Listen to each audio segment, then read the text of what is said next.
નમસ્કાર મિત્રો, જ્ઞાનજ્યોત કરિયર એકેડેમીમાં તમારું હાર્દિક સ્વાગત છે। વન રક્ષકને ધ્યાનમાં રાખીને મિત્રો આપણો એક નવો ટોપિક છે જેનું નામ છે મિશન 12.5%। હવે ગણિતના પહેલા વિડીયોમાં શા માટે આપણે એવું લખ્યું છે કે મિશન 12.5%, તો મિત્રો તમે જાણો છો કે વન રક્ષકના અભ્યાસક્રમની અંદર 12.5% એટલે કે 100 એ 12.5 માર્ક 200 ગુણનું પેપર છે। તો મિત્રો 25 ગુણ થાય પણ એક પ્રશ્નના 2 ગુણ હોવાથી 24 કે 26 માર્કનો આપણને પૂછી શકે। હવે 24 કે 26 માર્કની જ્યારે આપણે તૈયારી નથી કરતા, ફક્ત પર્યાવરણ જે 50% પૂછાવાનું છે એટલે કે 100 ગુણનું પૂછાય છે એની પાછળ તમે તૈયારી કરો છો મિત્રો, તો એ તૈયારી તમામ જે મિત્રો છે સ્પર્ધાત્મક પરીક્ષાની તૈયારી કરી રહ્યા છે એ બધા કરે। જ્યારે તમારા મેરિટની અંદર 20, 22 કે 24 કે 26 માર્ક જ્યારે ગણિતના મિત્રો એડ થાય ત્યારે આ મેરિટ ગણિતની તૈયારી ન કરતા તમામ મિત્રો કરતાં ખૂબ આગળ વધી જાય છે। તો મિત્રો તમારા અભ્યાસક્રમની અંદર સાવ બેઝિક ગણિત છે, એટલું બધું હાઈ લેવલનું પૂછાતું નથી। તો તમારી સામે મિત્રો ગણિતના જે કાંઈ સિલેબસ છે આપણે ગણિત 1, ગણિત 2, ગણિત 3 એવી રીતે લાવવાનો પ્રયત્ન કરશું। અને બીજી એક ખાસ બાબત કે તમારા મગજમાં એવું હોય કે ગણિત અમે ઘણી વખત જોયું છે, ઘણી વખત ગણ્યું છે અને છતાં પણ ગણિત આવડતું નથી, તો મિત્રો અહીંયા આપણે એકડે એકથી લેવાના છીએ। એક ગેરંટી તો તમને આપું છું કે તમે જો એક બુક પેન સાથે આ વિડીયોને જોશો, થોડીક પ્રેક્ટિસ સાથે કરતા જશો, જરૂર પડે ત્યાં લખતા જશો। PDF તો મિત્રો આપણી ટેલિગ્રામ ગ્રુપની અંદર અવેલેબલ કરાવી દેવાના છીએ, તો ત્યાંથી તમે મેળવી શકશો। પણ જરૂર જણાય ત્યાં નોંધ કરજો, જો આ ક્રિયા તમે ગણિતના તમામ વિડીયો જોશો, તમામ બાબતને સમજશો, તો એક ગેરંટી આપું છું કે 24 કે 26 માર્કનું જે પૂછાવાનું છે મિત્રો એમાં 20ની પાર આપણે ઓટોમેટિક જઈ શકીએ, એટલો મને પોતાના ઉપર આત્મવિશ્વાસ છે અને તમને પણ આવશે। તો આ લેક્ચરની શરૂઆત કરીએ કે હવે ગણિતના ગુણ મેળવશો તો જ મિત્રો મેરિટ બનવાનું છે, તો તમે બધાથી અલગ પડવાના છો અને અલગ પડીને મિત્રો આપણે મેરિટ બનાવી શકશું। તો આ ટોપિકની અંદર આજનો જે લેક્ચર છે એની અંદર આપણે કયા શું ભણવાના છીએ, તો સંખ્યાના 3 પ્રકાર વિશે આપણે પ્રાથમિક માહિતી લેશું। પ્રાકૃતિક સંખ્યા હોય, પૂર્ણ સંખ્યા અને પૂર્ણાંક સંખ્યા। હવે પ્રાકૃતિક સંખ્યાની અંદર ક્રમિક પ્રાકૃતિક, યુગ્મ, ક્રમિક યુગ્મ, અયુગ્મ, ક્રમિક અયુગ્મ, એક સંખ્યાનું કોષ્ટક, સ્થાન કિંમત અને સ્થૂળ કિંમત। હવે તમને એવું થાય કે અમને તો અવયવ, અવયવી, વિભાજ્ય, અવિભાજ્ય એ પણ આની અંદર હોવું જોઈએ અથવા તો એ પણ તમારે શીખવું છે। તો મિત્રો લસા અને ગુસ્સા ફક્ત વન રક્ષક માટે નહીં પણ સ્પર્ધાત્મક પરીક્ષા જેટલી પણ આવે છે એ તમામ પરીક્ષા માટે ખૂબ અગત્યનો મુદ્દો થઈ જાય છે। તો લસા અને ગુસ્સા તમારે શીખવું હોય ત્યારે આપણે અવયવી, અવિભાજ્ય, અવયવ કે વિભાજ્ય જે કાંઈ પોઈન્ટ છે એ ત્યારે સમજીએ તો લસા અને ગુસ્સામાં તરત કામમાં આવે અને આપણને વધારે યાદ રહે। એટલે ગણિત ભાગ 2 ની અંદર આપણે લસા ગુસ્સા ઉપર વધારે ફોકસ કરવાના છીએ। પૂર્ણ સંખ્યાની અંદર આપણે રોમન અંક અને અંગ્રેજી માપો વિશે ચર્ચા કરશું, જ્યારે પૂર્ણાંક સંખ્યાની અંદર આપણે સંખ્યા રેખા જોશું, તટસ્થ સંખ્યા કોને કહેવાય, વિરોધી સંખ્યા કોને કહેવાય, વ્યસ્ત સંખ્યા કોને કહેવાય, પૂર્ણાંકોના સરવાળા, માઇનસ પ્લસના સરવાળા બાદબાકી ન આવડવાને કારણે મિત્રો ઘણા બધાને ગણિતમાં રસ હોય પણ જ્યારે આ માઇનસ સંખ્યાની શરૂઆત થાય ત્યારથી એ ગણિતથી દૂર જાય છે। તો માઇનસના સરવાળા, બાદબાકી, ગુણાકાર, ભાગાકાર સહેલી રીતે કેમ થાય અહીંયા આપણે ટ્રીક વિશે પણ ચર્ચા કરવાના છીએ। તો મિત્રો થઈ જાવ તૈયાર। ગણિતના વિભાગ 1 ની અંદર આપણું મિશન છે 12.5%। હવે શરૂઆત કરીએ મિત્રો પ્રાકૃતિક સંખ્યાથી। પ્રાકૃતિક સંખ્યા તમને ન આવડે અને તમે એવું સમજી લો કે તમે ગુજરાતી વાંચવાનું શીખો છો પણ કલમ, ખટારો, ગણપતિ જેને આપણે ક, ખ, ગ કહીએ છીએ, ગુજરાતી મૂળાક્ષરો કહીએ છીએ, એ આપણને આવડતું નથી। તો શરૂઆત ગણિતની જ્યારે શીખવાની થાય ત્યારે મિત્રો એ પ્રાકૃતિક સંખ્યા સિવાય ગણિત શીખી જ ન શકાય। એટલે પ્રાકૃતિક સંખ્યાને તમારે સમજવું પડે। જેવી રીતે તમે તમારા જે પુસ્તકો છે, તમે વનરક્ષકની તૈયારી કરતા હોય તો વનરક્ષકનો આખો પુસ્તકોનો સેટ એક બાજુ રાખો છો। ત્યારબાદ મિત્રો તમે તલાટીની તૈયારી કરતા હોય, PSIની તૈયારી કરતા હોય, કોઈ પણ એક્ઝામની તૈયારી કરતા હોય, એ તમામ જે બુકો છે એને ગોઠવવામાં આવે તો સહેલાઈથી આપણને મળી શકે, સહેલાઈથી આપણે એને ગોતી શકીએ। ઘરની અંદર રસોડામાં જાઓ તો ડીશ માટે અલગ વિભાગ છે, વાટકાઓ માટે અલગ વિભાગ છે, ચમચી માટે અલગ વિભાગ છે, આપણને તરત મળે છે. આવું તમારા ઘરે કપડામાં પણ છે. તો મિત્રો સંખ્યાને પણ એક ચોક્કસ ટોપિકને ધ્યાનમાં રાખી અને અલગ અલગ વિભાગની અંદર વહેંચી દેવામાં આવી છે. અને એમાં પહેલો જે વિભાગ આપણને મળ્યો છે એ પ્રાકૃતિક સંખ્યા છે, નેચરલ નંબર છે. એના અન્ય નામની ચર્ચા કરીએ તો જો તમને અનઋણ પૂર્ણાંક વિશે ચર્ચા કરી હોય, અનઋણ પૂર્ણાંકનું તમને કીધું હોય કે મિત્રો ધન વાસ્તવિક સંખ્યા પણ તમને કે ધન વાસ્તવિક સંખ્યા, તો આ બધું પ્રાકૃતિક સંખ્યા છે. ક્રમિક ધન સંખ્યા તમને કહેવામાં આવે તો પણ એ પ્રાકૃતિક સંખ્યા છે.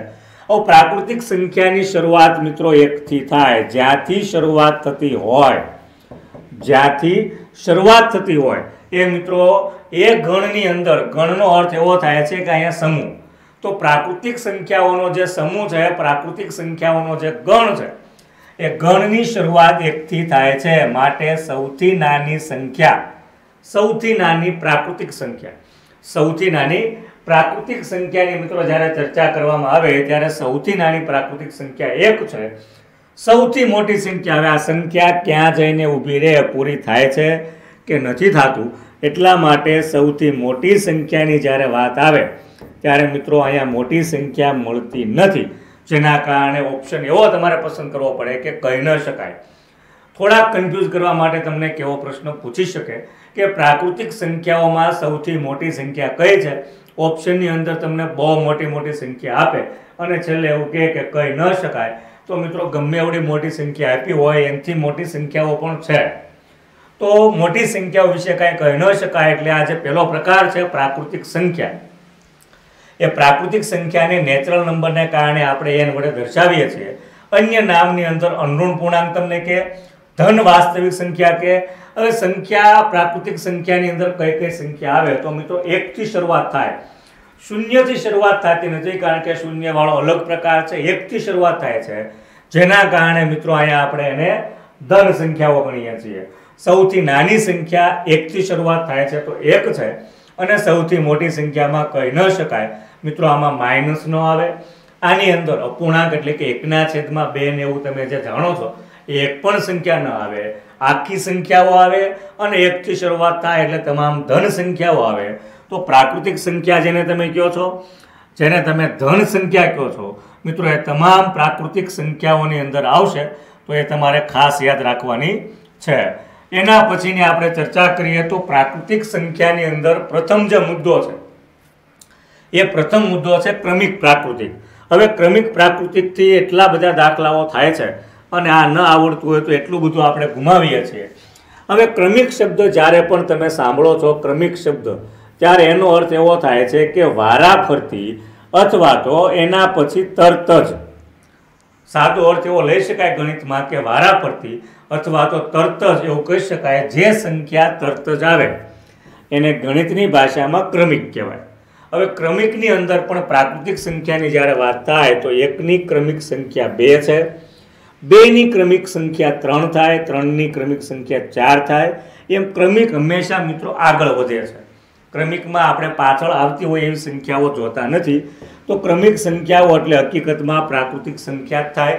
અને એની અંદર 13 પછીની ક્રમિક સંખ્યા હોય તો 14 છે, 14 પછીની ક્રમિક સંખ્યા છે 15 છે. જેમ જેમ આપણે ગણિતના વિડીયોની અંદર આગળ વધશું તેમ આવા શબ્દો વારંવાર આવશે.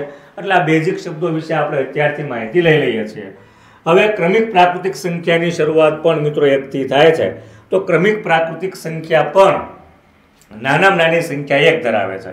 જ્યારે માની લો કે ગણિતની અંદર મિત્રો ધારવાનું મહત્વ ખૂબ છે. ગણિતમાં ધારવાનું મહત્વ તમે જાણો છો કે તમે જે પેપર દેવાના છો એની અંદર પણ 2-3 દાખલા ધારીને થાય. તો જ્યારે પ્રાકૃતિક સંખ્યાની અંદર તમારે ધારવાનું થાય ત્યારે જે પ્રથમ સંખ્યા છે એ પ્રથમ સંખ્યા માટે તમે x ધારી લો અને ત્યાર પછી એની ક્રમિક સંખ્યા તમારે ધારવાની થાય. એની ક્રમિક સંખ્યા તમારે ધારવાની થાય ત્યારે ક્રમિક સંખ્યા વચ્ચે ગેપ કેટલાનો છે? ક્રમિક સંખ્યા વચ્ચે ગેપ કેટલાનો છે?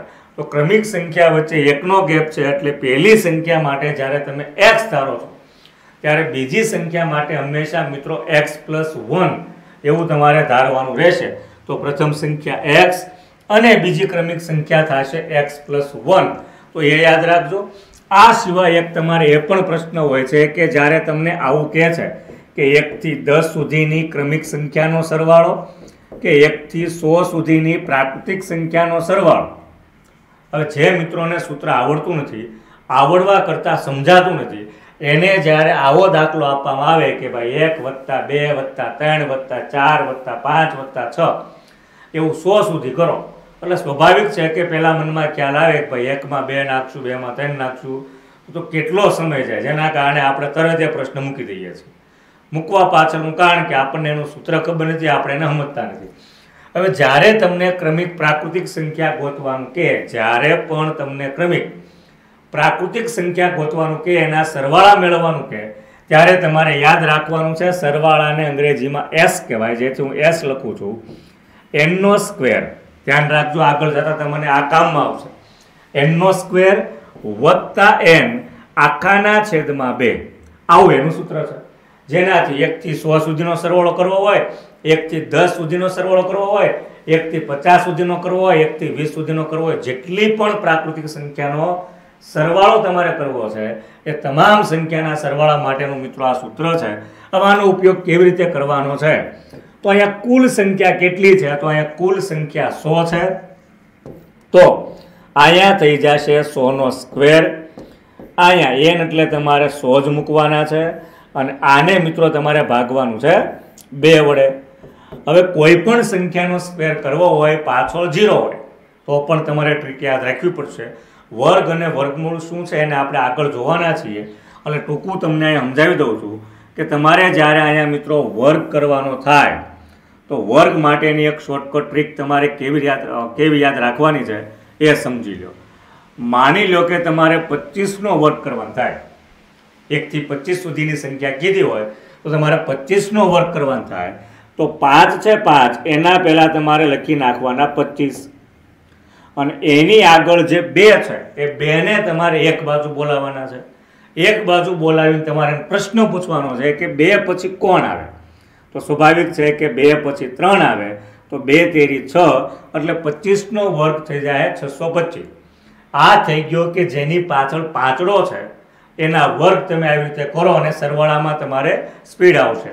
બીજું, હવે તમારે 100નો વર્ગ કરવો હોય તો એના માટે તમને 1નો વર્ગ જ આવડવો જોઈએ. તો 1નો વર્ગ 1. આ જેટલા પણ શૂન્ય છે એ શૂન્ય એના જેટલા હોય એના કરતાં ડબલ કરી નાખવાના.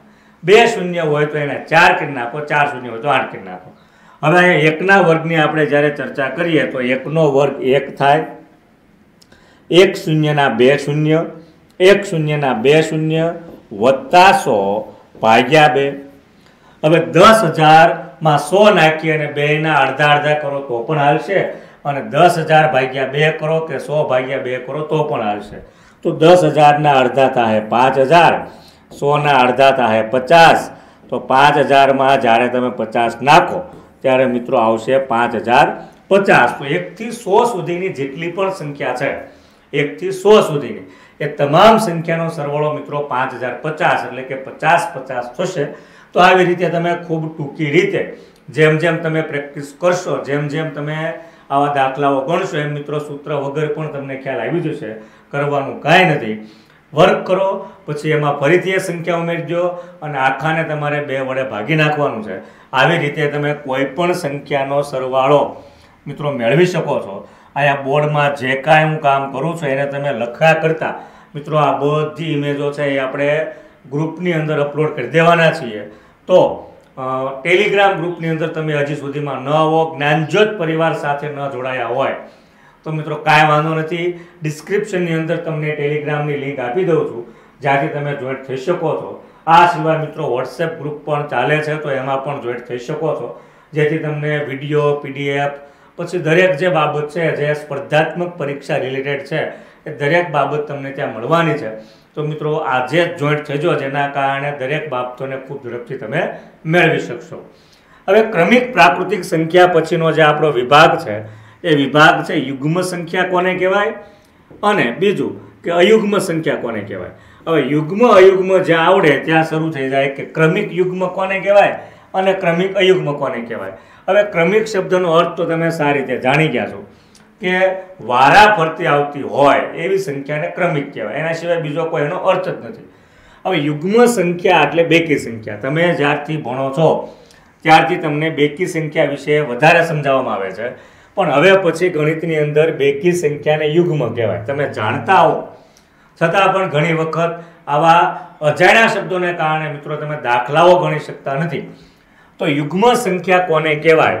તો યુગ્મ સંખ્યામાં તમે એટલું જાણો છો કે ભાઈ 2 બેકી સંખ્યા છે, 4 બેકી સંખ્યા છે, 6 બેકી સંખ્યા છે, 8 બેકી સંખ્યા છે, 10 બેકી સંખ્યા છે. એમાંથી આપણે 0 લેશું.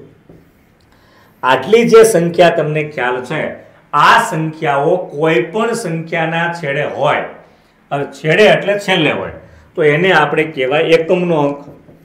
હવે એકમનો અંક પણ જેને ખ્યાલ નથી એને પણ મૂંઝાવણ નથી, કારણ કે મેં શરૂઆતમાં તમને કીધું છે કે આ વિડીયો બનાવવા પાછળનું મુખ્ય કારણ એવું છે કે જે લોકોને થોડું ઘણું આવડે છે એને વધારે ક્લિયર થાય, વધારે આવડે. જે લોકોને સાવ આવડતું નથી એ મિત્રો પહેલેથી શીખે તો ગણિતમાં રસ જાગશે, તો દરેક પરીક્ષાની અંદર એને માર્કિંગની અંદર વધારો થશે. ગણિતના તમે દાખલાઓ જ્યારે પરીક્ષાની અંદર ગણો છો ત્યારે તમને એક વિશ્વાસ આવી જાય છે કે મારો આ દાખલો સાચો છે, તો તમારે આન્સર કીની પણ જરૂરિયાત રહેતી નથી. આરામથી તમે જ નક્કી કરી શકો છો કે મેં આટલું ગણિતમાં તો સાચું લખ્યું છે. તો એ ગણિતના એક ફાયદા છે, તો એના માટે જ આપણે વિડીયો બનાવીએ છીએ. તો એકમનો જે અંક છે મિત્રો, એકમનો અંક, દશકનો અંક, 100નો અંક, 1000નો અંક, એવું તમે સાંભળ્યું હોય પણ યાદ ન હોય, તો જ્યારે તમે કોઈ સંખ્યા લખો છો, દાખલા તરીકે આપણે અહીંયા 1 થી 6 સુધીની સંખ્યા લખી છે, તો તમે જ્યારે જમણી બાજુથી એટલે કે પાછળની સાઈડથી તમે ડાબી બાજુ એટલે કે આગળની સાઈડ તરફ આવો છો ત્યારે જે છેલ્લો આંકડો છે એને એકમનો અંક કહેવાય. એકમના અંકને હંમેશા 1 વડે ગુણેલો હોય. આ જ વિડીયોમાં આપણે સ્થાન કિંમત અને સ્થૂળ કિંમત વિશે ચર્ચા કરવાના છીએ, ત્યારે આ ફરીથી આવશે. એકમનો અંક હોય, પછી દશકનો હોય, પછી 100નો હોય, પછી 1000નો હોય, પછી 10,000નો હોય, પછી લાખનો હોય. જેના કારણે આ વાંચવાનું થાય તો આપણે લાખને અલગ પાડી દઈએ, 10,000ને અલગ પાડી દઈએ તો 1,23,456 વાંચી શકીએ. તો આ એકમનો અંક એટલે છેલ્લો અંક. અત્યારે આપણે એકમના અંકની જ જરૂર છે, એટલું શીખો. તો જે સંખ્યાનો એકમનો અંક 2, 4, 6, 8 કે 0 હોય, પછી એ ગમે એવડી સંખ્યા હોય, તમારે ફક્ત છેલ્લી સંખ્યા જોવાની છે. યુગ્મ છે કે અયુગ્મ છે, જેને તમે બેકી સંખ્યા કે એકી સંખ્યા કહો છો, એને જાણવા માટેની એક જ રીત છે કે અંતિમ અંક જે છેલ્લો આંકડો છે, છેલ્લો જે આંકડો છે એ આંકડો 2, 4, 6, 8 કે 0 હોય તો એવી સંખ્યાને આપણે કહેશું બેકી સંખ્યા. એની સરખામણીમાં છેલ્લો આંકડો 1, 3, 5, 7 કે મિત્રો 9 હોય, એટલે કે આના સિવાયનો હોય, યુગ્મ સિવાયનો હોય, બેકી સંખ્યા સિવાયનો છેલ્લો આંકડો હોય, તો મિત્રો એવી સંખ્યાને અયુગ્મ સંખ્યા કહેવાય. હવે વાત આવી ક્રમિકની, તો મિત્રો આ ક્રમિક જ છે. તમને એમ કહે કે 15 પછીની ક્રમિક, 15 પછીની ક્રમિક અયુગ્મ સંખ્યા લખો, તો મિત્રો એ 17 હોય. 17 પછીની ક્રમિક સંખ્યા કહે તો 19 હોય. 19 પછીની ક્રમિક સંખ્યા કહે તો 21 હોય. અહીંયા બબ્બેનો ગાળો છે. પ્રાકૃતિક સંખ્યા માટે તમારે ધારવાનું થાય, પ્રાકૃતિક સંખ્યા માટે તો હમણાં આપણે જોયું કે 1 નો ગેપ છે, તો પહેલી સંખ્યા x ધારો તો બીજી સંખ્યા x+1 ધારવાની હોય. પણ યુગ્મ હોય કે અયુગ્મ હોય, પહેલી સંખ્યા x ધારો તો બીજી સંખ્યા 2x+2 ધારવી પડશે. એની પાછળનું મિત્રો એક સીધું કારણ છે કે આમાં યુગ્મ હોય કે અયુગ્મ હોય, ગેપ 2 નો છે. જ્યારે પ્રાકૃતિક સંખ્યાની અંદર ગેપ 1 નો હોવાથી x ધાર્યા પછી x+1 અને યુગ્મ અયુગ્મમાં x ધાર્યા પછી x+2 ધારવાનું છે. ત્યાર પછીની મિત્રો આપણે ચર્ચા કરીએ તો ધારવાની વાત તમને ખબર પડી ગઈ છે. હવે આપણે એવા પણ સૂત્ર જોયા છે કે ભાઈ n² + n આખાના છેદમાં 2, આમાં તમે કિંમત મૂકો જેટલા પદ હોય એટલા, તો તમને મળી જાય છે કે પ્રાકૃતિક સંખ્યાનો સરવાળો કરવાનો.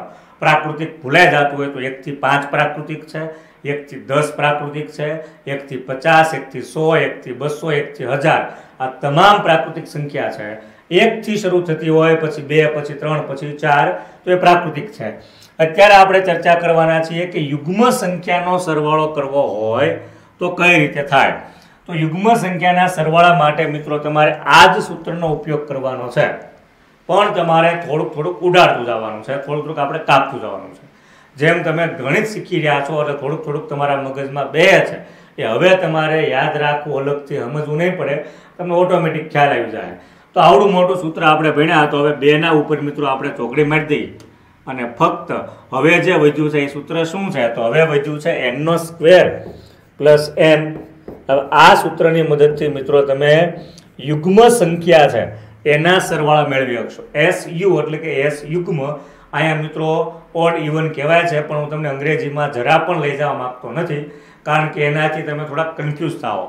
તો યુગ્મ સંખ્યાનો સરવાળો તમારે મેળવવો હોય તો n² પ્લસ n એ સૂત્ર મદદથી મેળવી શકો છો. દાખલા તરીકે 2 + 4 + 6 + 8 + 10 તમારે કરવા હોય તો એમ પણ કરી શકો છો, પણ આ સંખ્યા જ્યારે બહુ મોટી થઈ જાય ત્યારે આપણને તકલીફ પડે.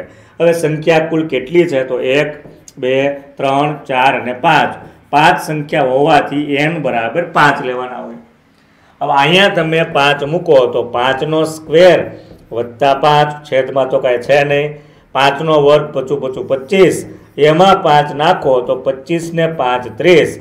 તો આ 5 એ 5 સંખ્યાનો સરવાળો 30 આવે છે. આપણે ચેક કરી લઈએ. 10 ને 8 18, 18 ને 2 20, 20 ને 4 24, 24 ને 6 30. તો સૂત્ર તમારે એક જ યાદ રાખવાનું છે અને એ સૂત્ર છે n² પ્લસ n છેદમાં 2.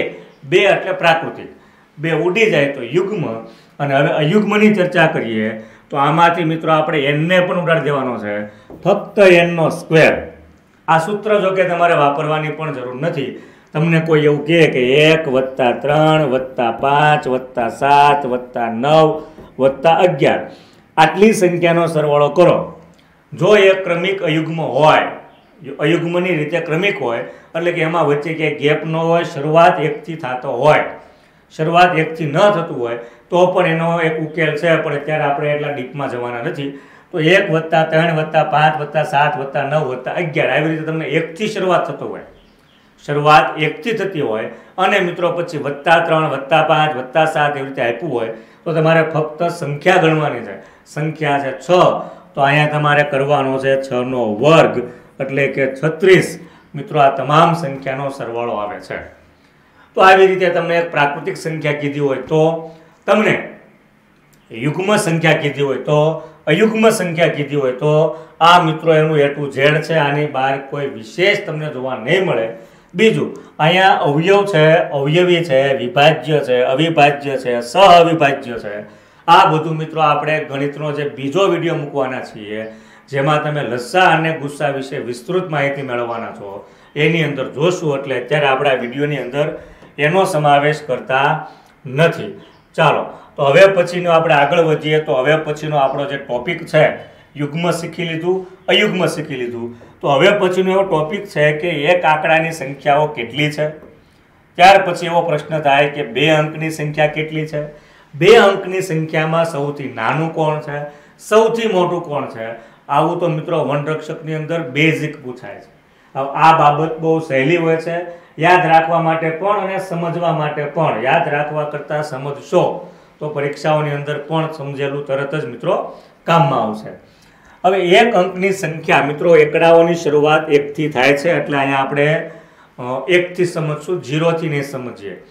તો 1 અંકની સંખ્યા 1થી શરૂઆત થાય પછી લખતા લખતા તમે 9 લખો, 9 લખ્યા પછી 10 લખો તો 10ની 2 આંકડાઓની સંખ્યા છે, 2 અંકની છે એટલે 10 આપણે આમાં લીધું છે. 10 પછી તમે લખતા લખતા 99 સુધી પહોંચો, 10 પછી તમે લખતા લખતા 99 સુધી પહોંચો તો 99 પછી તમારે 100 લખવાના છે. તો 100 લખવાના થાય ત્યારે 3 આંકડા આવી જાય તો અહીંયા થઈ જાય 100 અને 999 સુધી 3 આંકડા રહેશે. 1000થી લખવાનું શરૂ કરશો તો 4 આંકડા શરૂ થશે અને 9999 સુધી મિત્રો 4 આંકડાઓ છે. 10,000થી 5 આંકડાઓ થાય. એક અહીંયા ખાનું તમારા માટે આપણે રાખ્યું છે જેના જવાબ તમારા કોમેન્ટ સેક્શનની અંદર દેવાના થાય. સંખ્યામાં 1 અંકની નાનામાં નાની સંખ્યા કહે છે તો 1થી શરૂઆત થાય છે તો સ્વાભાવિક છે કે નાનામાં નાની સંખ્યા 1 હોય અને 9 પૂરું થઈ જાય છે તો મોટામાં મોટી સંખ્યા 9 હોય. 10થી 99માં કેટલી સંખ્યા? હવે અહીંયા તમે કન્ફ્યુઝ ન થતા. અહીંયા આપણે સંખ્યા આપી છે એ ગણવાની નથી, જે નથી આપી એ ગણવાની છે. તો આપણે 1 થી 100 સુધીમાં 100 સંખ્યા આવે એમાંથી આ 9 કાઢી નાખો અને 99 પછી 100 છે એને કાઢી નાખો તો આપણે આગળની 9 કાઢવાની છે, પાછળની 1 કાઢવાની છે, કુલ 100 સંખ્યા કાઢવાની છે, જેના કારણે 100 માંથી મિત્રો 100 માંથી 10 વહી જાય તો વધશે 90, તો બે આંકડાઓની સંખ્યા 90 છે, એક આંકડાઓની સંખ્યા 9 છે, નાનામાં નાની સંખ્યા 2 અંકની 10 આવશે, જ્યારે મોટામાં મોટી સંખ્યા 99 આવશે. 99 થી મોટી સંખ્યા 2 અંકમાં ક્યાંય આવતી નથી. 3 અંકની સંખ્યાની વાત કરીએ તો નાનામાં નાની સંખ્યા 100 છે અને મોટામાં મોટી સંખ્યા 3 આંકડાની 999 છે. જ્યારે મિત્રો કુલ સંખ્યાની વાત કરવામાં આવે તો મેં ગણતરી કરી છે, તમારે ગણતરી કરી શકો છો, પણ હવે હું ટ્રીક વાઇઝ આપણે હાલશું. 90 છે તો ત્યાં 900 કરી નાખશું. 4 અંકની સંખ્યાની વાત કરીએ તો શરૂઆત 1000થી થાય, તો 4 અંકની નાનામાં નાની 1000, મોટી 9999 અને કુલ સંખ્યા છે 9000. હવે એક ટ્રીક શીખી લઈએ, પછી તમારા માટેનો એક પ્રશ્ન છે. ગણિત મિત્રો એવો વિષય છે, ગણિતની અંદર શિક્ષકો ફક્ત સમજાવે ને તમે કાંઈ ન કરો, ફક્ત બેસો તો તમને વધારે આવડશે નહીં. એટલા કારણે તમારે પણ મિત્રો અહીંયા જવાબ આપવાના છે. કોમેન્ટ સેક્શન એ તમારા માટે છે, જ્યાં પણ જરૂર જણાય તમને આ વિડીયોની અંદરથી કોઈ પ્રશ્ન પણ રહી જતો હોય, કઈ બાબત સમજાતી પણ ન હોય તો પણ તમે કોમેન્ટ સેક્શનની અંદર લખવાનું છે, જેથી અમે હવે પછી આપણે ગણિત વિભાગ 2 તરફ જઈએ ત્યારે થોડુંક તમને અનુકૂળ આવે એવા પ્રયત્ન કરશું. હવે અહીંયા ટ્રીક શું યાદ રાખવાની છે, તો 1 અંકની સંખ્યા ક્યાંથી શરૂઆત થાય ક્યાં પૂરી થાય તમને યાદ રહી જાય. નાનામાં નાની સંખ્યામાં 1 તો આવે છે, 2 અંકની કીધી હોય તો 1 મૂકી અને 2 અંકની કરવા હાટું 1 0 મૂકજો. 3 અંકની કીધી હોય તો 1 મૂકીને 2 0 મૂકો, 3 અંકની થઈ ગઈ. 4 અંકની કીધી હોય તો 1 મૂકી અને 3 0 કરો એટલે કુલ એટલી સંખ્યા થઈ ગઈ, 1 0 ઓછો આવે. મોટી કીધી હોય તો 1 અંકની 1 નવડો મૂકવાનો, નવડામાં ચાલવાનું છે. બીજું 2 અંકની કીધી હોય તો 2 નવડા મૂકો, મોટા મોટી. 3 અંકની કીધી હોય તો 3 નવડા મૂકો, 4 અંકની કીધી હોય તો 4 નવડા મૂકો. કુલ સંખ્યાની અંદર પણ એવું છે, પહેલાં 1 અંકની કીધી હોય તો ખાલી નવડો મૂકો, 2 અંકની કીધી હોય તો નવડાની બાજુમાં મીંડું કરી નાખો, 3 અંકની કીધી હોય તો નવડાની બાજુમાં 2 મીંડા કરી નાખો અને 4 અંકની કહે તો નવડાની બાજુમાં 3 મીંડા કરી નાખો.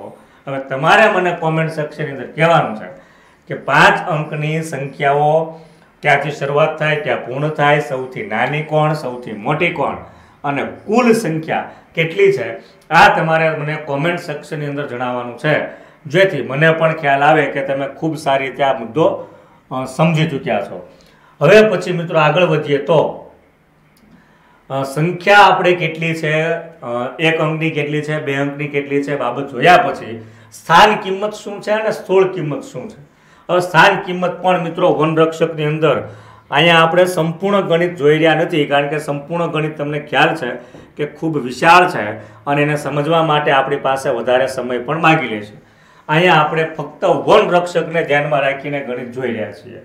હવે મિત્રો વાત કરીએ આપણે સ્થાન કિંમત, તો સ્થાન કિંમત એટલે અંગ્રેજીમાં પ્લેસ વેલ્યુ, સ્થળ પ્રમાણે વેલ્યુ થાય, આંકડો ગમે એ હોય સ્થળ પ્રમાણે એની કિંમત થાય.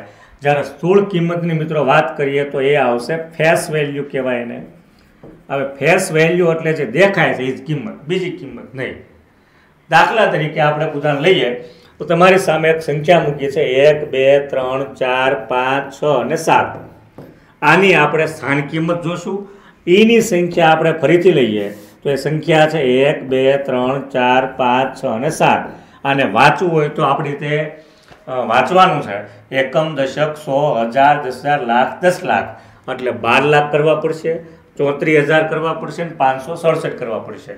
હવે આપણે સ્થાન કિંમત અને સ્થૂળ કિંમત વિશે માહિતી લઈએ. પહેલો જે અંક છે 7 એ એકમનો અંક છે. એકમના અંકને હંમેશા 1 વડે ગુણ્યું હોય, જેના કારણે 7 ની મિત્રો સ્થાન કિંમત 7 જ રહેશે. આ એક બાબત એ જોવા જેવી છે કે એકમના અંકની સ્થાન કિંમત કયો કે સ્થૂળ કિંમત કયો, બે સરખી છે. એકમના અંકની સ્થાન કિંમત અને સ્થૂળ કિંમત સરખી થાય છે. દશકના અંકને હંમેશા 10 વડે ગુણ્યું હોય, એટલે કે 6 ગુણ્યા 10 એટલે 60 એ એની સ્થાન કિંમત છે. 100ના અંકને 100 વડે ગુણ્યું હોય, એટલે 5 ગુણ્યા 100 એટલે 500 એની સ્થાન કિંમત થાય. 1000માં જે અંક આપ્યો છે એને 1000 વડે ગુણ્યું હોય. 10,000માં જે અંક આપ્યો છે એને મિત્રો 10,000 વડે ગુણ્યું હોય. તો આવી રીતે જેટલામાં પણ હવે તમને ટ્રીક વાઇઝ સમજાવી દઉં છું. આ થઈ ગઈ એની મેથડ, આ એની થઈ ગઈ થિયરી. હવે તમને ટ્રીક આપી દઉં છું. તમને એવું કહે કે 4ની સ્થાન કિંમત કેટલી, તો 4ના 4 ઉતારી લ્યો, પાછળની જે બધી સંખ્યા છે એને 0 કરી નાખો. તમને એમ કે 1ની સ્થાન કિંમત કેટલી, તો 1ની પાછળ જેટલી પણ સંખ્યા છે એટલા 0 લગાડી દો, એટલે તમારે કોઈ પ્રકારનું બોલપેન પણ ઉપાડવી નહીં પડે અને એમનામ તમે જવાબ આપી શકશો. જ્યારે સ્થૂળ કિંમત કે ફેસ વેલ્યુની અંદર શું હોય, તો 7 તમને 7 દેખાય છે, તો આની સ્થૂળ કિંમત 7, આની સ્થૂળ કિંમત 6, આની તમને 5, આની 4, આની 3, આની 2 અને આની 1. કોઈ પણ જગ્યાએ હોય જે દેખાય છે એ જ કિંમત, કોઈ પણ જગ્યાએ હોય જે તમને દેખાય છે એ જ મિત્રો એની કિંમત થશે. તો સ્થૂળ કિંમતની અંદર જોઈને સીધું કરી નાખવાનું છે. સ્થાન કિંમતની અંદર જે સ્થાનની કિંમત તમને કીધી છે એની પાછળ જેટલા અંકો છે એટલા તમારે 0 કરી નાખવાના છે. આમથી ટૂંકું મિત્રો ક્યાંય છે નહીં. એટલે યાદ રાખજો કે સ્થાન કિંમત અને સ્થૂળ કિંમતની અંદર ખૂબ સામાન્ય બાબત છે જે તમે યાદ રાખી શકશો. પ્રાકૃતિક સંખ્યાની અંદર જે બેઝિક નોલેજ હતું, બેઝિક ગણિત આવતું હતું એ મિત્રો આપણે આ કવર કર્યું છે. હવે આપણે ચર્ચા કરી લઈએ કે પૂર્ણ સંખ્યા બહુ વિશાળ છે નહીં, સામાન્ય બાબતથી તમે સમજી શકશો. હવે પૂર્ણ સંખ્યાની મિત્રો ચર્ચા કરીએ તો પૂર્ણ સંખ્યાને અંગ્રેજીમાં હોલ નંબર કહેવાય, જ્યારે પ્રાકૃતિક સંખ્યા આપણા માટે નેચરલ છે, એટલે કે પ્રાકૃતિક છે. હવે અન્ય નામ અહીંયા કયા છે, તો અન્ય નામ તો મિત્રો વિશેષ અહીંયા કાંઈ છે નહીં, પણ શૂન્યની અંદર જ્યારે પ્રાકૃતિક સંખ્યા ભળે છે, પ્રાકૃતિક સંખ્યા અને પૂર્ણ સંખ્યાની અંદર ફક્ત શૂન્યમાં જ ફેરફાર છે. 1 2 3 4 અનંત સુધી એમાં તમે ફક્ત 0 નાખી દો તો એ પૂર્ણ થઈ જાય, હોલ થઈ જાય. તો સંખ્યા ગણની શરૂઆત 0 થી થાય, તો 0 1 2 3 4 પછી કન્ટિન્યુ અનંત સુધી. તો આની અંદર મિત્રો એક 0 નવો ભળે છે. સૌથી નાની સંખ્યા પૂર્ણ કીધી હોય તો સ્વાભાવિક છે કે 0 આવશે. અહીંયા પણ મિત્રો મોટી સંખ્યા મળતી નથી, તો અહીંયા તમે એવું લખી શકો છો કે કહી ન શકાય કઈ સંખ્યા એવી છે કે જે સૌથી મોટી છે, તો આપણે એને કહી નહીં શકીએ કે સૌથી મોટી છે. આને ધન વાસ્તવિક સંખ્યા ન કહેવાય, આને અનઋણ ન કહેવાય, કારણ કે મિત્રો અહીંયા 0 આવી ગયો છે. 0 ધનમાં કે ઋણમાં નથી. હવે એના માટે તમે તટસ્થ શબ્દ પણ ન વાપરી શકો, કારણ કે સરવાળા અને બાદબાકી માટે અલગ તટસ્થ સંખ્યા છે, જ્યારે ગુણાકાર અને ભાગાકાર માટે અલગ છે. તો આપણે એવું કહી શકાય કે 0નો સમાવેશ ધન સંખ્યાઓ હોય કે ઋણ સંખ્યાઓ હોય, એમાં એક પણમાં થતો નથી. જેના કારણે અત્યારે તમારી સામે જે પ્રકાર છે એને આપણે ધન સંખ્યા, ઋણ સંખ્યા એવું નહીં કહી શકીએ, પણ ફક્ત આપણે એને કેવી સંખ્યા કહીશું, તો એને આપણે પૂર્ણ સંખ્યા કહીશું, W વડે દર્શાવશું. હવે મિત્રો આ તમારી સામે આવ્યું છે અહીંયા રોમન અંક. થોડીક રોમન અંક વિશે માહિતી આપણે લઈ લઈએ અને ત્યારબાદ મિત્રો આપણે 1 કિલો, 1 મિલિયન, 1 બિલિયન, 1 ટ્રિલિયન એ પણ તમારા વનરક્ષક પરીક્ષાની અંદર પૂછાઈ ગયેલો મુદ્દો છે, તો એને આપણે થોડુંક જોશું. આ વિભાગને આપણે થોડુંક હટાવી દઈએ છીએ જેથી રોમન આંકડાઓ વધારે આપણે સમજી શકીએ. રોમન અંકો વિશે મિત્રો આપણે વિસ્તૃત ચર્ચા કરીએ તો રોમન અંકો 1 થી 10 સુધી તો તમે જાણતા હશો, ન જાણતા હોય તો પણ અહીંયા આપણે તમામ રોમન અંકો વિશે માહિતી લેવાના છીએ. તો પહેલાં એક વખત આપણે 1 થી 10ની અંદર થોડાક નિયમો સમજી લઈએ કે રોમન અંક કઈ રીતે આવે છે. હવે રોમન અંક માટે મિત્રો 1 માટે આઈ શબ્દ વપરાય છે રોમનની અંદર. 1 જે છે એને આપણે આઈ વડે દર્શાવીએ છીએ. તો 1 એટલે આઈ. 2 હોય તો તમારે 2 વખત આઈ કરવાના છે. 3 હોય તો 3 વખત તમારે આઈ લેવાના છે, જેને તમે 3 લીટા કહો છો. 4 વખત કોઈ પણ અક્ષર આવશે નહીં, આ બાબત તમે સમજી લો. કોઈ પણ અક્ષર 4 વખત તમારે લેવા નથી, છેલ્લામાં છેલ્લું 3 વખત લેવાનું છે. હવે ડાબી બાજુ તમે કાંઈ અંક લખો છો, ડાબી બાજુ, તો ડાબી બાજુ બાદ થશે અને જમણી બાજુ જે કાંઈ લખો છો એ ઉમેરાશે. બસ આટલું યાદ રાખવાનું છે. હવે 4 માટે કોઈ સંખ્યા નથી એટલે 4 એટલે આપણે 5 માં જવું પડશે. તો 5 ને v વડે દર્શાવાય. તો v ની ડાબી બાજુ તમે એક i કરો છો એનો અર્થ એવો થાય છે કે v માંથી 1 બાદ કરવાનો છે. v માંથી 1 બાદ કરવાનો છે એટલે 4 થઈ જશે. તો 4 આપણને બાદબાકીથી મળશે. 6 એટલે v માં 1 નાખીએ. 7 એટલે v માં 2 નાખીએ. 8 એટલે v માં 3 નાખીએ. 8 થઈ v માં આપણે 3 નાખશું એટલે 8 થઈ જાય. હવે મેં તમને કીધું કે 4 લીટા તમે કરી શકતા નથી. તમને એમ થાય કે ભાઈ v પછી 4 લીટા કરી નાખી તો મિત્રો આગળ જતા આંકડાઓ બહુ મોટા થઈ જાય. તો v પછી 3 લીટા આપણે કર્યા, 4 લીટા કરી શકતા નથી. પણ 10 માટે શબ્દ વપરાય છે x. હવે x 10 છે તો એમાંથી 9 કરવા માટે તમારે આગળ 1 મૂકવું પડશે. આગળ તો એ તમને ખ્યાલ આવી જશે કે 10 એટલે x, 9 એટલે ix. હવે 11 કરવા માટે x ની બાજુમાં 1 લીટો, 12 કરવા માટે x ની બાજુમાં 2 લીટા, 13 કરવા માટે x ની બાજુમાં 3 લીટા. પ્રશ્ન પાછો ઉભો રહ્યો કે ભાઈ 14 આવ્યા તો 14 ને કેમ લખવા? તો 14 લખવા માટે તમારે 15 યાદ રાખવાના છે. તો અહીંયા તમે જુઓ તો 15 કેવી રીતે બને? તો 10 માં 5 નાખો તો 15. તો x એટલે 10 એમાં તમે 5 નાખો એટલે 15. તો હવે તમારે 14 મેળવવું હોય તો તમારે આગળ એક i લઈ લેવાનો છે, ixv. તો x એટલે શું? x એટલે થાય 10. 10 માં આપણે નાખશું 5 એટલે 15. અહીંયા મિત્રો v માંથી x બાદ થતા નથી એટલે એ કોઈ કોન્સેપ્ટ છે નહીં. અને એમાંથી 1 બાદ કરો તો 14 થઈ જાય. xv માં 1 લીટો કરશો 16, 2 લીટા કરશો 17, 3 લીટા કરશો 18. હવે મિત્રો 19 માટે પાછું કાંઈ છે નહીં તો તમારે યાદ રાખવું પડશે 20. એક વખત x, બીજી વખત x. આવું ક્યાં સુધી હાલશે? x 2 વખત. તો આવું જ્યાં સુધી x 3 વખત આવશે ત્યાં સુધી હાલશે. હવે તમારે 19 લખવા છે તો x ની ડાબી બાજુમાં 1 લીટો કરો એટલે એ થઈ જાય 19. હવે 21 કરવા માટે xxi, 22x double i, 23x triple i. 24 માટે નથી તો 24 કેવી રીતે કરશું? તો એના માટે તમારે 25 યાદ રાખવાનું છે. હવે 25 કેવી રીતે થાય? તો કે x અને x એટલે કોણ? 20. 20 માં 5 નાખો 25. તો આ 24 કરવા માટે 24 માટે તમારે આગળ 1 ઉમેરી દેવાનું એટલે ixv થઈ જાય જે 24 છે. 25 પછીની વાત કરીએ તો 26 કરવા માટે આ તો લખવાનું છે 1 લીટો, 27 માં 2 લીટા, 28 માં 3 લીટા. 29 ની અંદર કોઈ મિત્રો અહીંયા ચોખવટ નથી તો તમારે 30 માં જવું પડશે. હવે 30 એટલે x અને x 3 વખત લખી શકો, ચોથી વખત નહીં આવે. હવે 29 તમે આરામથી લખી શકો છો. હવે પ્રશ્ન એવો થાય તો અહીંયા તમે 20 માં 2x કર્યા છે, 30 માં 3x કર્યા છે, તો હવે 40 માં થોડાક 4x કરશું તો નથી કરવાના. એના માટે તમારે યાદ રાખવાનું છે 50. 1 માટે i છે, 5 માટે v છે, 10 માટે x છે, પછી તમારે જરૂર પડશે 50 માં i, v, x અને પછી જરૂર પડશે 50. તો 50 માટે યાદ રાખવાના છે l. તો હવે તમારે 40 લખવા હશે. જો તમારે 40 લખવા હોય તો તમારે l કરવાના છે અને l માંથી 10 બાદ કરો તો 10 તો તમારી પાસે છે તો કે 10 એટલે x. તો આપણે આને કહેશું xl. તો xl એટલે 10 થઈ જાય.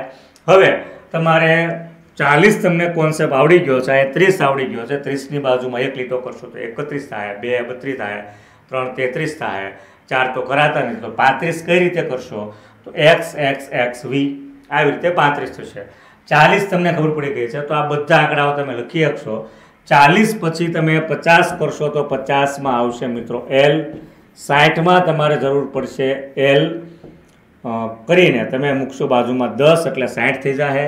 ત્યાર પછી 70 માં મૂકશો l અને x. 80 માં મૂકશો l પછી ટ્રિપલ x અને 90 માટે મિત્રો અહીં ચોખવટ નથી એટલે તમારે 100 નો આંકડો પછી એક યાદ રાખવો પડશે. તો અહીં 50 માટે l છે તો આપણે 100 માટે શું લેશું? તો કે 100 માટે મિત્રો અહીંયા આવશે c. 100 માટે તમારે c યાદ રાખવાનું છે. તો 90 લખવા માટે તમારે c લખીને એમાંથી 10 બાદ કરવાના તો આ 90 થઈ જાય. 100 એટલે c. હવે ડબલ c કરશો તો મિત્રો 200 થશે. 150 કેવી રીતે થાય? તો 150 કરવા માટે તમારે શું કરવું પડશે? c એટલે 100 એમાં તમારે નાખી દેવાના 50 એટલે કે CL એટલે તમે 150 કરશો. 200 મિત્રો તમને ખ્યાલ છે કે C અને C કરશો. 300 માટે ટ્રિપલ C આવશે. 400 માટે મિત્રો 4 વખત C આપણે વાપરી શકવા નથી, તો આપણે 500 નો એક અક્ષર યાદ રાખવાનો છે. 100 માં C છે તો 500 માં તમારે એના પછીનો આંકડો યાદ રાખવાનો છે D. તો D માંથી તમે 100 બાદ કરશો એટલે કે C બાદ કરશો એટલે 400 થશે. અને આવી રીતે મિત્રો 600 700 800 બધું કરી શકશો. 900 માટે કોન્સેપ્ટ નથી એટલે 9000 તમારે યાદ રાખવું પડશે. 1000 એટલે અહીંયા M.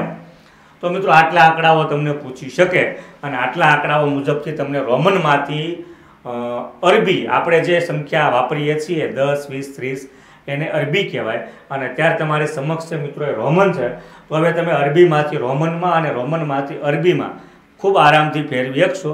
એક વખત તમારી પાસે બુક અને પેન લઈ અને મિત્રો આની વધારે પ્રેક્ટિસ કરશો. આના સ્ક્રીનશોટ, આ તમામ જે દાખલાઓ આપણે ગણીએ છીએ એના તમામના સ્ક્રીનશોટ મિત્રો આપણે ટેલિગ્રામ ગ્રુપની અંદર અપલોડ કરવાના છીએ. રોમન આંકડાઓ પછી આપણે અંગ્રેજી આંકડાઓમાં આવીએ છીએ કે ભાઈ કિલો, મિલિયન, બિલિયન અને ટ્રિલિયન. ઘણી વખત તમે ઘણી બધી જગ્યાએ પેપરમાં, ટીવીમાં આ બધે સાંભળો છો. હવે 1 કિલો શબ્દ મિત્રો આવ્યો છે 1000 ગ્રામ જ્યારે ભેગા થાય છે, 1000 ગ્રામ ભેગા થાય ત્યારે આપણે શબ્દ વાપરીએ છીએ કિલો. તો 1 કિલોનો અર્થ એવો થાય છે કે 1000. 1 કિલો એટલે કેટલા? 1000. તો 1 કે તમે જ્યાં પણ જોઈ જાઓ છો ત્યાં તમારે 1000 લખવાના છે. તો અહીંયા આપણે 1000. 1 મિલિયન વારંવાર આવતો હોય તો 1 મિલિયનને મિત્રો આપણે કહેશું 10 લાખ. હવે તમને એવો પ્રશ્ન પરીક્ષામાં પૂછે ફેરવવા માટે, તો ફેરવીને પૂછે ત્યાં તમારે કઈ રીતે કરવાનું છે. તો 1 મિલિયનની અંદર તમને આપ્યા છે 10 લાખ. તો હવે 10 લાખને તમારે 1000માં ફેરવવા પડશે. તો તમારે 10 લાખ મિત્રો પહેલાં લખવાના છે અંકમાં. તો આપણે કેટલા અંક જોશે તો કે એકમ, દશક, 100, 1000, 10,000, લાખ અને 10 લાખ. આ થઈ ગયા 1 મિલિયન. હવે તમારે શું કરવું પડશે? છેલ્લા 3 મીંડા તમે કાઢી નાખશો અને આગળ જે વધ્યા તો 1000 ને જ્યારે તમે 1000 વડે ગુણો છો 1000 મિત્રો 1000 વખત થાય ત્યારે 1 મિલિયન થાય, 10 લાખ થાય. 1 મિલિયન આપણે 10 લાખ જોયું. 1 બિલિયન તમને પૂછાય તો 1 બિલિયનની અંદર આવશે 100 કરોડ. 1 બિલિયનની અંદર આવશે 100 કરોડ. આને તમારે વસ્તી ઉપરથી પણ યાદ રાખી શકાય. દાખલા તરીકે 2023ની અંદર ભારતની અપેક્ષિત વસ્તી 1.4 બિલિયન છે. તો બિલિયન એટલે 100 કરોડ એટલે અહીંયા આપણે લેશું કે 100 કરોડ ને બીજા 40 કરોડ એટલે 140 કરોડ થાય. તો 1 બિલિયન એટલે 100 કરોડ. જ્યારે 1 ટ્રિલિયન તમને પૂછવામાં આવે તો કરોડ ખરા પણ 1 લાખ વખત કરોડ જ્યારે ભેગા થાય, 1 લાખ વખત કરોડ જ્યારે ભેગા થાય ત્યારે તમારે આંકડો મૂકવાનો છે ટ્રિલિયન. તો ટ્રિલિયન એટલે 1 લાખ કરોડ, કિલો એટલે 1000, મિલિયન એટલે 10 લાખ, બિલિયન એટલે 100 કરોડ અને ટ્રિલિયન એટલે મિત્રો 1 લાખ કરોડ. આની અંદર આંકડાઓ તમારે કંઈ ફેરવવાના થાય તો એ આંકડાઓને તમે સારી રીતે ફેરવી શકો. સંખ્યાના 2 પ્રકાર મિત્રો આપણે જોઈ ચૂક્યા છીએ. એક પ્રાકૃતિક સંખ્યા અને એની સાથે આપણે પૂર્ણ સંખ્યા વિશે પણ અભ્યાસ કર્યો. આ વિડીયોનો ત્રીજો પ્રકાર કે જેને સમજ્યા વગર તમને મિત્રો માઇનસ પ્લસ જે સંખ્યાઓ છે એના વિશે કોઈ પણ પ્રકારનો ખ્યાલ નહીં આવે. તો આ પ્રકાર એવા વિદ્યાર્થીઓ માટે ખૂબ અગત્યનો છે કે જેને સામાન્ય ગણિત આવડે છે પણ જ્યારે માઇનસ, જેને આપણે ગણિતમાં ઋણ પૂર્ણાંકો કહીએ ત્યારે તકલીફ પડતી હોય તેવા વિદ્યાર્થીઓ માટે ખૂબ અગત્યનો મુદ્દો છે પૂર્ણાંક સંખ્યા, જેને આપણે કહીએ છીએ મિત્રો ઝેડ. અંગ્રેજીમાં એને ઇન્ટેજર નંબર એવું કહેવાય. હવે એની અંદર હોય શું એ આપણે પહેલાં સમજી લઈએ. સંખ્યા ગણની અંદર કોનો સમાવેશ થાય? તો સંખ્યા ગણની અંદર 0નો સમાવેશ થાય. 1, 2, 3, 4 કન્ટિન્યુ. અત્યાર સુધી તમે જોયા છે સંખ્યાના પ્રકાર, એ બાબતથી તમને એક ખ્યાલ તો આવી ગયો છે કે પ્રાકૃતિક સંખ્યા n એટલે કે 1, 2, 3, 4 કન્ટિન્યુ. હવે ત્યાર પછી આપણે હોલ નંબર પૂર્ણ સંખ્યા ભણ્યા, તેની અંદર 0, 1, 2, 3, 4 કન્ટિન્યુ, ફક્ત 0 એડ થયો. આનો અર્થ એવો થાય કે પ્રાકૃતિક સંખ્યાના તમામ સભ્યો W એટલે કે પૂર્ણ સંખ્યાની અંદર એનો સમાવેશ થાય જ છે કે પૂર્ણ સંખ્યાની અંદર બધી આવશે. હવે આ બંને પ્રકારોની અંદર જે કાંઈ સંખ્યાઓનો સમાવેશ થાય છે એ તમામ સંખ્યાઓ તમને પૂર્ણાંક સંખ્યાની અંદર જોવા મળશે. આ પ્રકાર છે n છે, એની અંદર તમે 0 નાખો તો આ પ્રકાર મિત્રો w થઈ જશે. હવે આની અંદર તમે જ્યારે ઋણ પૂર્ણાંકો એડ કરો છો, ઋણ પૂર્ણાંકો, ત્યારે મિત્રો એ પૂર્ણાંક સંખ્યા થઈ જાય. તો પૂર્ણાંક સંખ્યાની અંદર કોણ આવશે? તો પૂર્ણાંક સંખ્યાની અંદર 3 પ્રકારની સંખ્યા આવે. નંબર 1 ધન પૂર્ણાંક, નંબર 2 શૂન્ય અને નંબર 3 ઋણ પૂર્ણાંક. આવી 3 સંખ્યાઓનો સમાવેશ મિત્રો પૂર્ણાંક સંખ્યા ઝેડમાં થાય છે. તો પૂર્ણાંક સંખ્યા સમજવી ખૂબ સહેલી છે. ધન પૂર્ણાંક લઈ લો એટલે કે તમામ પ્રાકૃતિક સંખ્યા આવશે, એમાં 0 ને એડ કરી દો તો મિત્રો તમામ પૂર્ણ સંખ્યા આવશે. પણ એની અંદર તમે ઋણ પૂર્ણાંકોને એડ કરી દો તો એ પૂર્ણાંક સંખ્યા, જેને અંગ્રેજીમાં આપણે ઇન્ટેજર નંબર કહીએ છીએ. સૌથી નાની સંખ્યા વિશે પણ આપણે આ કહી શકતા નથી, જ્યારે મોટી સંખ્યા વિશે તો આપણે એક પણ પ્રકારમાં કહી નહીં શકીએ. તો મિત્રો યાદ રાખજો, સૌથી નાની પ્રાકૃતિક સંખ્યા 1 છે, સૌથી નાની પૂર્ણ સંખ્યા 0 છે, સૌથી નાની યુગ્મ સંખ્યા 2 છે, સૌથી નાની અયુગ્મ સંખ્યા મિત્રો 1 છે. આવા પ્રશ્નો તમને બેઝિક ફોરેસ્ટની અંદર મિત્રો અવશ્ય પૂછી લે છે. તો આ દરેક બાબતનું આપણે ખાસ ધ્યાન રાખવાનું છે. હવે મિત્રો પૂર્ણાંક સંખ્યા આવે એટલે સ્વાભાવિક છે કે તમારી સામે સંખ્યા રેખા આવે. હવે સંખ્યા રેખાની મદદથી તમે પૂર્ણાંક સંખ્યાને થોડુંક વધારે મિત્રો ડીપની અંદર સમજી શકો છો.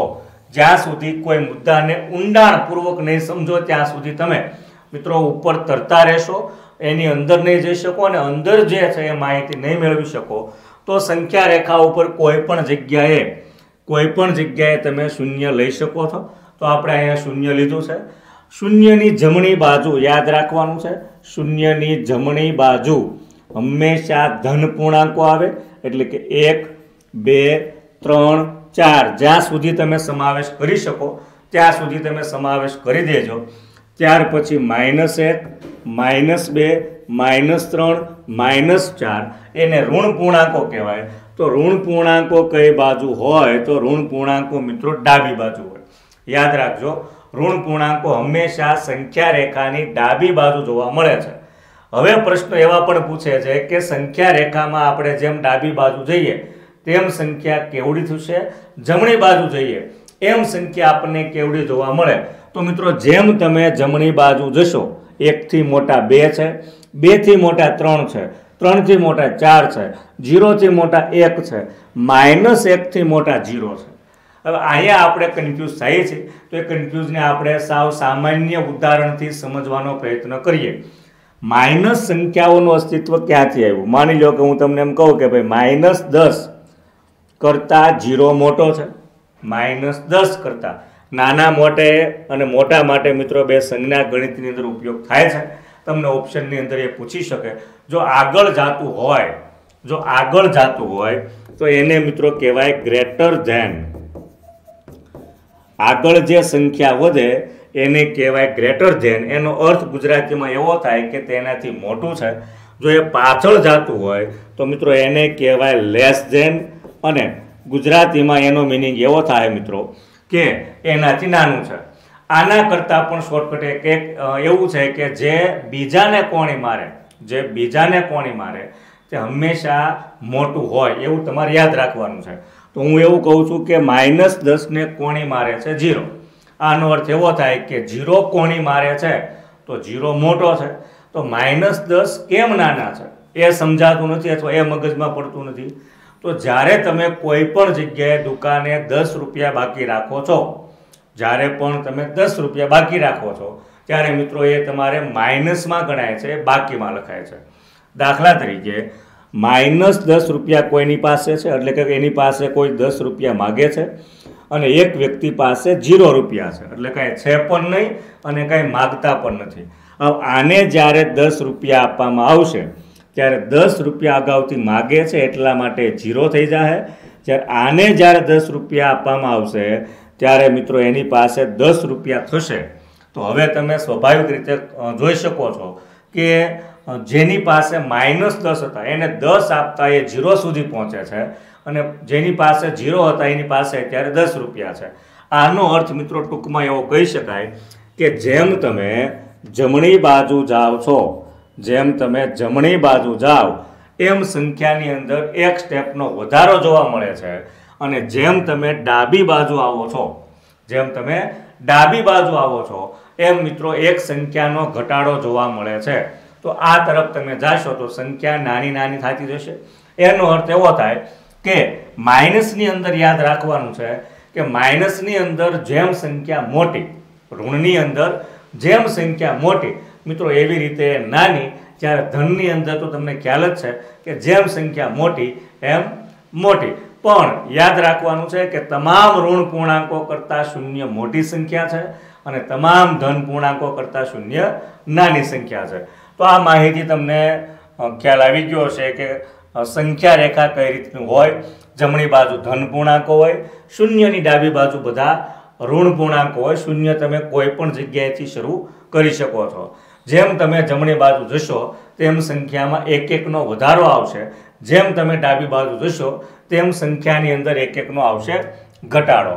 હવે સંખ્યા રેખા સમજ્યા પછી મિત્રો આપણે તટસ્થ સંખ્યા વિશે માહિતી લઈ લઈએ કે તટસ્થ સંખ્યા કોને કહેવાય.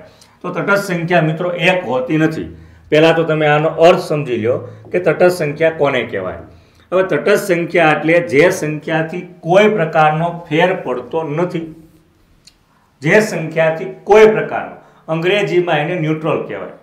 તમે બધા મિત્રો વાહન ચાલકો હશો તો વાહન જ્યારે ચલાવતા હોય, દાખલા તરીકે આપણે ટુ વ્હીલની ચર્ચા કરીએ તો એની અંદર તમામ ગેર જ્યારે તમે કાઢી નાખો છો, ગાડીને ફ્રી કરી નાખો છો, ત્યારે એમાં એન લખેલો આવે છે, ત્યાં આપણને પીળી લાઇટ જોવા મળે છે. તો મિત્રો જે એન લખેલો આવે છે એ હકીકતની અંદર ન્યુટ્રલ બતાવે છે, તટસ્થ બતાવે છે. જ્યારે તમે કોઈ ફેર નથી પડતો ત્યારે તટસ્થ સંખ્યા એવું લેવાય. હવે સરવાળા માટે તટસ્થ સંખ્યા અલગ છે અને ગુણાકાર માટે પણ તટસ્થ સંખ્યા અલગ છે. એક ખાસ તમારે યાદ રાખવાનું છે.